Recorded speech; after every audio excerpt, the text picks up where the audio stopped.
যুক্তরাষ্ট্রের প্রেসিডেন্ট নির্বাচনের ভোট গ্রহণ শুরু। ২১ কোটি ভোটার ঠিক করবেন বিশ্বের সবচেয়ে ক্ষমতাধর প্রেসিডেন্ট হিসেবে পরবর্তী ৪ বছর কে বসবেন হোয়াইট হাউসে।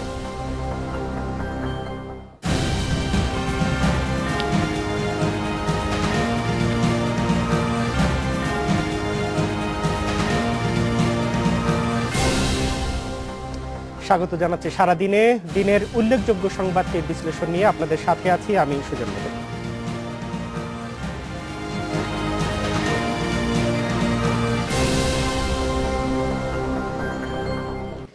যুক্তরাষ্ট্রের প্রেসিডেন্ট নির্বাচনের ভোট গ্রহণ শুরু হয়ে গেছে। ওয়েস্ট ভার্জিনিয়া, নর্থ ক্যারোলিনা ও গুরুত্বপূর্ণ ওয়াইহো সহ প্রায় সবকটি রাজ্যের ভোটাররা ইতোমধ্যেই ভোট দিতে শুরু করেছেন। বুধবার যুক্তরাষ্ট্রের স্থানীয় সময় মধ্যরাতের মধ্যেই জানা যাবে ভোটের ফলাফল। এদিকে শিকাগোর গ্রামের বাড়িতে বসে নির্বাচনের ফলাফলের জন্য অপেক্ষা করছেন প্রেসিডেন্ট বারাক ওবামা। অন্যদিকে শেষ মুহূর্তে ভোটারদের কাছাকাছি থাকতে মিট রমনি আছেন নিউ হ্যাম্পশায়ারে। ডেমোক্র্যাট বারাক ওবামা নাকি রিপাবলিকান রমনি, পরবর্তী মার্কিন প্রেসিডেন্টকে বেছে নেওয়ার জন্য ভোট দেওয়া শুরু করেছে কোটি কোটি মার্কিন ভোটার। ইন্ডিয়ানা, কেন্টাকি, লুইজিয়ানা সহ গুরুত্বপূর্ণ ওহাইও এবং ফ্লোরিডাতেও নির্বাচনী কেন্দ্রগুলো ভোটারদের জন্য খুলে দেওয়া হয়। ভোট দেওয়ার জন্য নির্বাচনী কেন্দ্রগুলোতে ইতিমধ্যেই শুরু হয়ে গেছে লম্বা লাইন। নিজ রাজ্য দেলাওয়ারে ভোট দিয়েছেন মার্কিন ভাইস প্রেসিডেন্ট জো বাইডেন। তবে আনুষ্ঠানিক ভোট গ্রহণ শুরু হয় মধ্যরাতে নিউ হ্যাম্পশায়ারের ডিক্সভিল নচ নামের গ্রামে। ভোট দিয়েছেন ১০ জন ভোটার। ২ প্রার্থী পেয়েছে ৫ ভোট করে। প্রথম ভোটার আস্থা রেখেছেন ডেমোক্র্যাট প্রার্থী বারাক ওবামার উপর। ৪ বছরের কাজগুলো দেখলে ওবামার কিছু ভুল ধরা পড়বে, এটাই স্বাভাবিক। কিন্তু এখন আমি বিশ্বাস করি তিনি দ্রুত এর থেকে দেশকে উদ্ধার করতে পারবেন। মিট রমনির সমর্থক দুই নেতার প্রশংসায় পঞ্চমুখ। আমাদের দেশ ভাগ্যবান যে দুজন দারুণ প্রার্থী পেয়েছে, কিন্তু একজনকে তো বেছে নিতেই হবে। অর্থনৈতিক ও ব্যবসায়িক দিক বিচার করে আমি আসলে মিট রমনিকেই বেছে নিয়েছি। এছাড়া হ্যাম্পশায়ারের হার্টস গ্রামে নিবন্ধিত ৩৪ জন ভোটারের মধ্যে ২৩ ভোট পেয়েছেন ওবামা এবং রমনি পেয়েছেন ৯ ভোট। Nusrat Hossain, independent news. এ বিষয়ে আলোচনার জন্য আজ আমাদের সাথে আছেন সাবেক রাষ্ট্রদূত ও কূটনীতিক এম সিরাজুল ইসলাম। এম সিরাজুল ইসলাম, আমাদের স্টুডিওতে আপনাকে স্বাগত জানাচ্ছি। তো বিশ্বের সবচেয়ে ক্ষমতাধর রাষ্ট্রের সবচেয়ে ক্ষমতাধর প্রেসিডেন্ট নির্বাচনের জন্য ভোট গ্রহণ শুরু হয়েছে। তো সব মিলিয়ে কটা নাগাদ আসলে ফলাফল, মানে বাংলাদেশের মানুষও তো অপেক্ষা করছে যে এই ফলাফলটার জন্য কটা নাগাদ ফলাফল? এমনি তো ইস্ট কোস্টে 12টা রাজ্যে অলরেডি আপনার ভোটিং শুরু হয়ে গেছে। এখন থেকে 7:30 বাজে, ওখানে বাজে সকাল আপনার বোধহয় 8:30 ইস্ট কোস্টে। তো 7টা থেকে ভোটিং শুরু হয়েছে, তার মানে অলরেডি 90 মিনিট ভোটিং হয়েছে এবং আপনার শুরু হয়ে গেছে ভোট। এখন তো আমাদের অপেক্ষা করতে হবে। আমার মনে হয় যে কালকে বাংলাদেশ সময় সকাল নাগাদ, সকালে যদি আমরা উঠে যদি CNN বা BBC এসব দেখি বা আমেরিকান কোনো চ্যানেল দেখি বা আমরা ইন্টারনেটে যে যদি গুগল দেখি, আমার মনে হয় কালকে সকালে থেকে ভোট আসা শুরু হবে। আমাদের ঢাকায় হয়তো মাঝামাঝি মিড ডে টুমরো, কালকে বোধহয় মাঝামাঝির ভিতরে দিনের আমরা জানতে পারবো কে আমেরিকার নেক্সট প্রেসিডেন্ট হবে। মার্কিন যুক্তরাষ্ট্র তো আসলে অনেক বড় রাষ্ট্র। নিউ ইয়র্কে মানে বলা হচ্ছে যে নিউ ইয়র্কে যখন বিকাল 3টা বাজবে তখন হয়তো আলাস্কাতে ভোট শুরু হবে। জি জি জি, ইস্টার্ন কোস্টে শুরু হয়ে গেছে। সেন্ট্রাল টাইমিং আছে, আবার ওয়েস্ট আছে, মানে টাইমিং আছে, 3টা টাইমিং তো আছেই। তারপরে আপনার আলাস্কা আছে, হাওয়াই আছে। তো বাট আপনার মেজরিটি আপনার মানে হয়ে যাবে কালকে বাই মিড ডে টুমরো, মানে বাংলাদেশ টাইমে কিন্তু আমরা মোটামুটি জেনে যাব যে ইলেকশনটা কে জিতলো, কে হারলো। কটার দিকে এটা বাংলাদেশ সময়? বাংলাদেশে আপনার সকালে মানে দুপুর 12টার ভিতরে, যখন ওখানে হয়তো রাত 1টা হবে আমেরিকাতে, মানে বুধবার দিন রাত 1টা আমেরিকায়, তখন আমরা জানতে পারবো, তখন আমরা মোটামুটি জানতে পারবো। এবার বলা হচ্ছে এবার লড়াই খুব হাড্ডাহাড্ডি হবে, মানে এটা বলার কারণটা কি? কারণ এ পর্যন্ত আপনার মানে গতকাল পর্যন্ত যখন ভোট আপনার ক্যাম্পেইনিং শেষ হয়েছে, সে পর্যন্ত পোলে দেখা গিয়েছে যে 48% পপুলার 48% রমনি, 48% আপনি পাচ্ছে ওবামা। এক জায়গায় অবশ্য দেখেছি 48.5% পাচ্ছে আপনার ওবামা, 48% পাচ্ছে আপনার রমনি।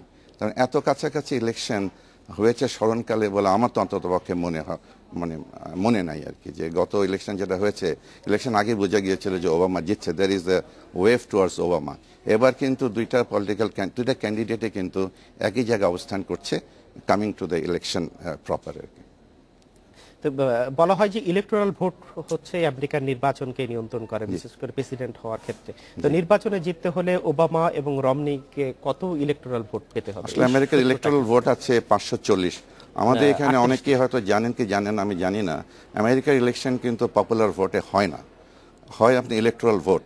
50টা রাজ্যে আপনার এক একটা রাজ্যের মানে ডিপেন্ডিং অন দ্য পপুলেশন এক একটা রাজ্যকে একটা নাম্বার অফ ইলেকট্রাল ভোটস দেওয়া হয়। যেমন ক্যালিফোর্নিয়া, টেক্সাসে highest number of electoral votes আছে। তো ইলেকট্রাল ভোটস আপনার 540টা electoral votes spread all over the states of America. 538টি বোধহয়, 508 এখানে 270টা যে পাবে আপনি he will win the election. তো 270টা ইলেকট্রাল ভোট আপনি আসলে সেটাই গণ্য যে পপুলার ভোটে কে জিতলো কে হারলো, এটা হচ্ছে ইলেকটোরাল ভোট কে জিতছে। যেমন it is winner take, most state কিন্তু উইনার টেক অল। যদি ধরেন স্টেট অফ ফিলাডেলফিয়াতে যে মোমেন্টে আপনি ওবামা 50 ক্রস করে 51-এ যাবে, ওই স্টেটের সব ইলেকটোরাল ভোট ওবামার বাক্সে যাবে। টেক্সাস বা ক্যালিফোর্নিয়াতে যে মোমেন্টে আপনার রমনি বা ওবামা ক্রস করবে 50%, তখনই সব ইলেকটোরাল ভোট ওর বাক্সে গিয়ে পড়বে।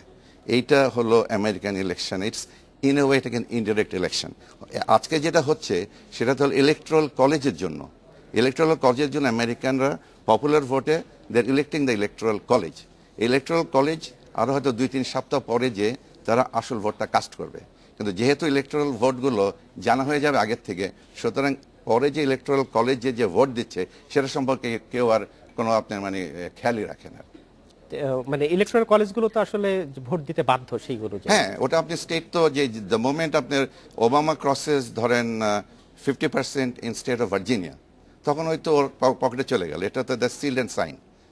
এরপরে ইলেকট্রাল কলেজ যখন ভোটটা দেবে, ওদের তার কোনো they have no alternative but to vote for Obama. এটা তো আর কোনো এটাতে কোনো বিকল্প, হাউস অফ রিপ্রেজেন্টেটিভ হোক বা হচ্ছে সিনেটরদের হোক, তাদেরকে ওই পকেটেই ভোট দিতে ওই পকেটে ভোট দিতে হবে। এটা কোনো বিকল্প অবস্থান নেই। সবচেয়ে বেশি ভোট পপুলার ভোট হচ্ছে ক্যালিফোর্নিয়া, টেক্সাসে, ইলেকট্রাল ভোটও সেখানে। কিন্তু গণমাধ্যমের দৃষ্টি দেখা যাচ্ছে হচ্ছে ফ্লোরিডা, ওয়াইহো এদিকে। এই জন্য এখানে আসলে আমেরিকাতে ধরেন আছে 50টা স্টেটের ভিতরে কিছু স্টেট আছে মেজরিটি, হয়তো মেবি 30 স্টেটের মতো বা একটু হয়তো কম হতে পারে, এগুলো আইদার রিপাবলিকান অর ডেমোক্রেট। এটা আপনার ওরা যেমন আপনি ক্যালিফোর্নিয়া, এরা এখানে আপনি ডেমোক্রেটকে ভোট দেবেই। হ্যাঁ, যেমন আপনি ম্যাসাচুসেটস আপনি ডেমোক্রেটদের ভোট দেবেই। তো এগুলোর বাইরে কিছু স্টেটস আছে, এটা কেউ বলে 27, কেউ বলে এরকম। তারপরে আবার কিছু ব্রেকডাউন আছে, এগুলোকে বলে সুইং স্টেটস। এর ভিতরে আবার 9-10টা আছে, এগুলোকে বলে ব্যাটল গ্রাউন্ড স্টেট। এই স্টেটগুলোতে যারা ইলেকট্রাল ভোটগুলো পাবে বা জিতবে, তারাই ভোটগুলো আপনার মানে ইলেকশনটা জিতবে। সো এখন আপনি গত 2-3 সপ্তাহ ধরে কিন্তু আপনার এই ক্যান্ডিডেট ওদের যে রাজ্যগুলো ধরেন আপনার ওবামা ক্যালিফোর্নিয়ার দিকে যায়নি, ধরে নিয়েছে ওই electoral vote already in is basket. এবং সেই হিসাবে যে রমনির যে স্টেটগুলো আছে সেসব স্টেটে যায়নি। এই ফাইটগুলো কিন্তু গত 3 সপ্তাহ ধরে করছে ওই সুইং স্টেট বা ব্যাটল গ্রাউন্ড স্টেট। ওখানে এখন আপাতত 9টার মতো আছে যেখানে যেখানে আসল ফাইটটা সেখানে হচ্ছে।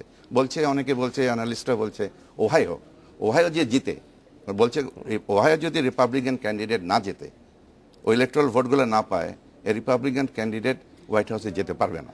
এগুলো দিয়ে অ্যানালিস্টরা বলছে আর কি। তো এই সেই জন্য আপনার এই গত 1 সপ্তাহ ধরে আপনার ওদের ফুল কনসেন্ট্রেশন হলো এই 7-8-9টা সুইং স্টেটসের উপরে আর কি। এই সুইং স্টেটস যেদিকে যাবে, কারণ এখানে ভোটার্স আনডিসাইডেড, এইখানে যারা আপনার যেদিকে যাবে সেই ক্যান্ডিডেট ইলেকশনটা জিতবে। এই যে আরেকটু যে সুইং স্টেট এবং ব্যাটল গ্রাউন্ড স্টেট সম্পর্কে আরেকটু যদি বলেন, যে কয়েকটা বলা হচ্ছে ব্যাটল গ্রাউন্ড স্টেট এবং দেখা যাচ্ছে 2 প্রার্থী সেই জায়গাগুলোতে যাচ্ছে। ব্যাটল গ্রাউন্ড সুইং, এখানে ভোটার আনডিসাইডেড। ভোটাররা ট্র্যাডিশনালি এই স্টেটগুলো কেউ বলছে না যেগুলো ডেমোক্রেটকে ভোট দেবেই, is not they are not sure, they change their minds. সেই জন্য ওই স্টেটগুলো যেহেতু ভোটাররা মানে traditionally either Republican or Democrat না, সেই জন্য ওগুলোকে সুইং স্টেটস বলে, ভোটার্স আনডিসাইডেড। এবং ওখানে যে ভোটাররা যদি ডেমোক্রেটকে চুজ করে ওবামা জিতবে, ওখানে যদি রমনিকে চুজ করে রমনি জিতবে। সেই জন্য এই গত কয়েক মানে দিন ধরে, মেবি 1 week 2 weeks ধরে ওরা পুরো ক্যাম্পিং এই আপনি সুইং স্টেটসগুলোতে ওরা বসে ওইখানে ইলেকশন ক্যাম্পেইন করছে। আচ্ছা, আরেকটি বিষয় আমি যে এবারে নির্বাচনে ওবামা এবং রমনির ভোটার শ্রেণীর মধ্যে বড় কোনো পার্থক্য আপনি দেখছেন কিনা? আচ্ছা, এমনিতে তো ধরেন ইলেকশনের আগে এটা আপনারা যারা ডিবেট দেখেছে জানে যে আপনার ওবামা তার উদ্দেশ্য ছিল মিডল ক্লাস, হ্যাঁ, আর আপনার রমনি প্রথমে ধরা খেয়ে গিয়েছিল 47% একটা গ্যাপ, সে একটা কথায় যে ভিডিওটা রিলিজ হয়েছিল। রমনিকে যেভাবে ইফ আসবে, আমাকে আমার সাবজেক্টিভ ওপিনিয়ন হলো রমনি তো রিপ্রেজেন্ট করছে আমেরিকান, রিচ আমেরিকান, কিন্তু অ্যাট দ্য সেম টাইম যেহেতু bulk American voter middle class, সেও মিডল ক্লাসকে নিয়ে টান দিচ্ছে, ওবামাও টান দিচ্ছে। বাট আমার ব্যক্তিগতভাবে ওপিনিয়ন যে ওবামার আপনার অ্যাফিনিটি হলো মিডল ক্লাসের প্রতি, রমনির অ্যাফিনিটি হলো ইজ রিপ্রেজেন্টিং দ্য রিচ। কারণ ওর ট্যাক্স পলিসিতেও বলেছে যে যারা আমেরিকাতে রিচ যারা আছে তাদেরকে ট্যাক্স করা চলবে না, কারণ তাদেরকে যদি ট্যাক্স না করা হয় তারা ইনভেস্ট করবে, ইনভেস্ট করলে সেই ইনভেস্টমেন্ট আপনি জব ক্রিয়েট করবে, সেই জব ক্রিয়েশনটা যাবে মিডল ক্লাসের কাছে। সো তার passage to middle class indirect. আর ওবামা বলছে না, সে ট্যাক্স করবে রিচদেরকে, বেনিফিট দেবে মিডল ক্লাসকে। আমাকে যদি জিজ্ঞেস করেন আমি বলবো যে রমনি আপনি Obama is the candidate of the middle class and the poor, আর রমনি না, কারণ রমনি তো বলছে যে রিচকে আপনি ট্যাক্স করা যাবেই না। সুতরাং আমার ব্যক্তিগত হলো যে, কিন্তু আমেরিকান পত্রপত্রিকায় বা দুই পার্টি যখন ক্যাম্পেইন করছে, দুই পার্টি তো majority of the voter the middle class, তাদেরকে দুই পার্টি টার্গেট করছে। তো দেখা যাচ্ছে বাংলাদেশি বংশোদ্ভূতদের বড় একটা অংশ ওবামাকে সমর্থন করছেন, এর কি কোনো কারণ আছে? কারণ আছে, মানে এটা কারণ হলো যে ডেমোক্রেটদের সাথে আপনি বাংলাদেশি যারা আছে আমেরিকাতে, আই থিঙ্ক ওদের মানে যাওয়ার পর থেকে তার যোগাযোগটা বেশি। বাংলাদেশের কনসেন্ট্রেশন হলো নিউ ইয়র্কে, কনসেন্ট্রেশন হলো ক্যালিফোর্নিয়াতে, যেসব জায়গায় কনসেন্ট্রেশন সেগুলো প্রিডমিনেন্টলি ডেমোক্রেটিক স্টেট আর কি, এটা একটা। দ্বিতীয় হলো যে আমরা ট্র্যাডিশনালি রিপাবলিকানরা যে ব্যাকগ্রাউন্ডের, রিপাবলিকানরা কনজারভেটিভ ব্যাকগ্রাউন্ডের, আপনি ট্র্যাডিশনাল বাংলাদেশে আমাদের যে চিন্তাধারা, আমাদের যে মাইন্ডসেট, আমাদের পক্ষে অটোমেটিক্যালি ন্যাচারাল অ্যাফিনিটি হলো টুয়ার্ডস দ্য ডেমোক্রেটস। সেইটা হলো একটা কারণ হতে পারে। আর একটা কারণ বললাম, যেহেতু বাংলাদেশের অবস্থান এসব জায়গাতে, জায়গায় ডেমোক্রেটসরা আপনি ট্র্যাডিশনালি এটা ওদেরই আপনার রাজ্য আর কি, সেই জন্য এটা হয়তো একটা কারণ হতে পারে, যে জন্য হয়তো বাংলাদেশিরা মানে প্রিডমিনেন্টলি সাপোর্ট করে ডেমোক্রেট, এটা কোনো সন্দেহ নেই। প্রিডমিনেন্টলিরা কিন্তু বাংলাদেশিরা আমেরিকায় সাপোর্ট করছে আপনার ওবামাকে। শুধু এইটা না, আবার ইন্টারেস্টিংলি আমি আসার আগে ইন্টারনেটে দেখলাম যে একটা আপনার নিয়েছে, আপনার পোল নিয়েছে যে আমেরিকার বাইরে আপনার যাদেরকে ইন্টারভিউ করেছে এই পোলে, সে 86% চাচ্ছে ওবামা আপনি আবার ইলেক্টেড হোক। সুতরাং এইটা একটা কারণ হতে পারে কেন বাংলাদেশিরা, থার্ড ওয়ার্ল্ড কান্ট্রিতে ধরেন বাংলাদেশে বা অন্যান্য দেশে, ইন্ডিয়াতে সবাই কিন্তু চাচ্ছে যে ওবামা। ইন্ডিয়াতে ফর এক্সাম্পল এই পোলে কিন্তু বলেছে ইন্ডিয়াতে মেজরিটি অফ দ্য পিপল যাদেরকে আপনার এটাতে ইন্টারভিউ করেছে তারা কিন্তু মতামত দিয়েছে, তারা ওবামা যদি ইলেক্টেড হয় তারা খুশি হবে। তো আমরা আবারও আপনার সাথে ফিরবো, আমরা একটি সংবাদ, একটু খবর দেখে আসি। প্রার্থী 28 জন, তবে মূল প্রতিদ্বন্দ্বিতা হবে মাত্র 2 জনের মধ্যে। রাজনৈতিক বিশ্লেষকরা বলছেন দোদুল্যমান 11টি অঙ্গরাজ্যের 146টি ইলেকটোরাল ভোটই নির্ধারণ করবে ওবামা এবং রমনির ভাগ্য। উৎসাহ আর ব্যাপক উত্তেজনায় এবং আগ্রহ নিয়ে এখন গোটা বিশ্বের মানুষ প্রহর গুনছেন কে হচ্ছেন বিশ্বের ক্ষমতাধর রাষ্ট্রের রাষ্ট্রপ্রধান। ভোট গণনার আগেই পরিসংখ্যানগুলোতে হাতির চেয়ে গাধা এগিয়ে যাওয়ার তথ্যই দিচ্ছে। এরই মধ্যে কলম্বিয়া সহ 34টি রাজ্যের প্রায় 3 কোটি মানুষ আগাম ভোট দিয়েছেন।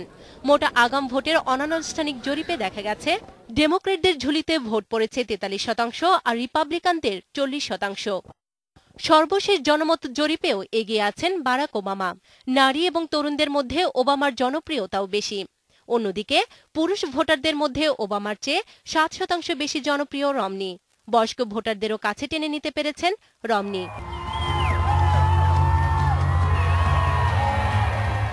ভাগ্য নির্ধারণী 11টি অঙ্গরাজ্যের মধ্যে 5টিতেই এগিয়ে আছেন ওবামা। ওহাইও অঙ্গরাজ্যে ওবামা রমনির চেয়ে 2 থেকে 5% এগিয়ে আছেন।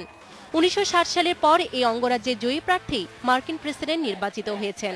2009 সালে মোটর গাড়ি শিল্পে এ রাজ্যে দেয়া প্রণোদনা প্যাকেজের সুবাদে সুবিধা পেতে পারেন বারাক ওবামা বলে ধারণা করছেন বিশেষজ্ঞরা। কেননা এখানে প্রতি 8 জনে একজন চাকুরিজীবী এই শিল্পের সাথে জড়িত। বুশ, চেনি, রামসফেল্ড, রাইস চক্রের হাত থেকে রক্ষা পাওয়ার জন্যই সাদাদের ঘর হোয়াইট হাউসে প্রথম কৃষ্ণাঙ্গ প্রেসিডেন্ট হিসেবে জায়গা করে নিয়েছিলেন বারাক ওবামা। 1963 সালে 28শে আগস্ট ওয়াশিংটনে মার্টিন লুথার কিং যে স্বপ্নের কথা বলেছিলেন সেটি বাস্তবে রূপ নেয়। 365টি ইলেকটোরাল ভোট নিয়ে প্রথম কৃষ্ণাঙ্গ প্রেসিডেন্ট হন তিনি। তবে 4 বছর আগে ওবামার কথার জাদুতে যারা মুগ্ধ হয়েছিলেন অর্থনৈতিক মন্দায় এবং বেকার সমস্যার কারণে তারা এখন কিছুটা হতাশ। তবে ধনীদের প্রতিনিধিত্বকারী কট্টর রিপাবলিকান শিবিরের চেয়ে ওবামাই যে তাদের শেষ ভরসা, তাই শেষ মুহূর্তের ভোটটি ওবামার ঝুলিতে পড়তে পারে বলে ধারণা করছেন বিশেষজ্ঞরা। নুপুর চৌধুরী, ইন্ডিপেন্ডেন্ট নিউজ। আবারও ফিরে যাচ্ছে আলোচনায়। তো আপনার কথার প্রতিধ্বনিটাই আমি দেখলাম আমাদের সংবাদে। তো এই প্রসঙ্গে যদি আসি যে কে নির্বাচিত হবে, তার উপরে কি বাংলাদেশের দ্বিপাক্ষিক সম্পর্কের কোনো প্রভাব পড়তে পারে? এমনিতে আপনি হিস্টোরিক্যালি আমরা কিন্তু ডেমোক্রেট যদি হোয়াইট হাউসে থাকে, যেমন এর আগে ছিল আপনার আপনি ক্লিন্টন বাংলাদেশে এসে ঘুরে গেছে আর কি, তো হিলারি ক্লিন্টনও বাংলাদেশে এসছে। সুতরাং সেই প্রেক্ষিতে বলা যেতে পারে যে আমাদের হিস্টোরিক্যালি আমরা কিন্তু ডেমোক্রেটদের সাথে আমাদের মতের মিল। আপনার মনে আছে কিনা 71 সনে কিন্তু রিপাবলিকানরা যখন পাওয়ারে ছিল, আমাদের স্বাধীনতা যুদ্ধের বিরোধিতা কিন্তু রিপাবলিকানরা করেছিল।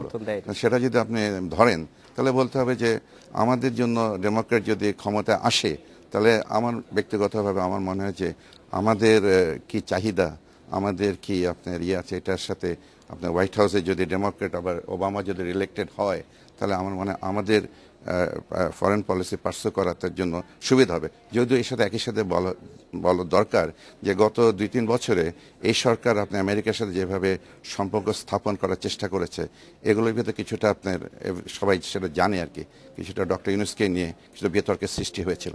তো সেটা কিভাবে এটা আগামীতে যদি ওবামা ইলেক্টেড হয় কিভাবে এটা যে প্লে করবে সেটা সম্পর্কে আমি কিছু বলতে পারি না। কিন্তু ডেমোক্রেট অ্যাজ এ পার্টি এরা কিন্তু ডেভেলপিং ওয়ার্ল্ডের চাহিদা চিন্তাধারা এর সাথে কিন্তু ডেমোক্রেট পার্টি সে মতামতটা মেলে।